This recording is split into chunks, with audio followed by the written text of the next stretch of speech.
मुझे तुम पसंद नहीं हो। मैं किसी और को पसंद करता था। घर वालों ने जबरदस्ती मेरी शादी तुमसे करा दी। मैं तुम खुश नहीं रख सकता। ये पहले अल्फाज थे जो मायरा ने अपने शौहर से सुने। वो खामोश बरसती निगाहों से इसकी जानिब देख रही थी। बाहर बारिश हो रही थी। वो खिड़की के पास खड़ी होगी और अपनी किस्मत को रोने लगी।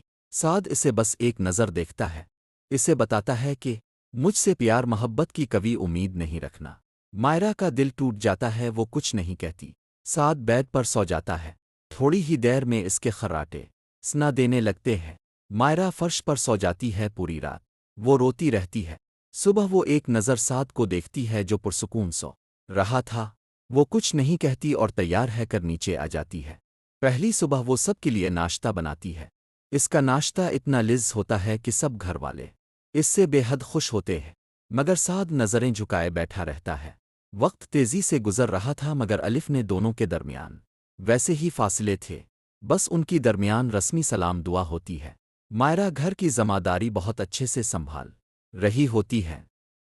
एक दिन मायरा को चेक कराते हैं और वो किचन में बेहोश हो जाती है। सब घर वाले इसकी तरफ लपकते हैं। साद परेशान होकर उसकी तरफ बढ़ता है। इसे अपनी गोद में उठाता है। वो बेहोश हो चुकी होती है। वो इसे लेकर अपने कमरे में आता है। सब इसकी वजह से बहुत परेशान होते हैं। साद का दिल मचल जाता है। अलिफ सीन लगता है कि जिसे वो इससे मोहब्बत करने लगा है वो बुखार की हालत में मुसलसल साद का नाम पुकार रही है।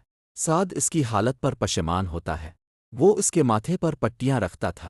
मायरा को कुछ होश आता है। वो हैरानगी से इसकी जानिब देखती है जो उसका ख्याल रख रहा होता है। मायरा की आंखें भर आती हैं। वो इससे लिपट जाती है। साद इसे अपने सीने से लगाता है और कहता है इसे मुआफ कर दो। मैंने तुम्हारे साथ बहुत गलत किया। मायरा रोती रहती है। साद इसके मासूम हसन में खो जाता है। वो भूल जाता है वो किसी से मोहब्बत करता है। इस लम्हे वो सिर्फ इसे पाना चाहता है। अगली सुबह मायरा शर्मगी मुस्कुराहट के साथ साद को देखती है मगर वो जैसे अब होश में आ चुका होता है। वो इसे थप्पड़ मारता है और कहता है तुम ने ये जान बूझ कर किया है। वो रोते हुए कमरे से चली जाती है। उनके दरमियान अब कुछ नहीं बचता।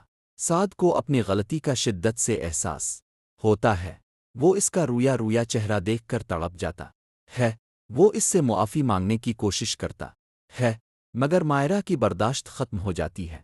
वो चीख पड़ती है और कहती है इसे कभी मुआफ़ नहीं करेगी। साद अपनी बाल नोच लेता है। इन दोनों के दरमियान फासले बढ़ते जा रहे थे। घर में साद के भाई शादी का फंक्शन होता है।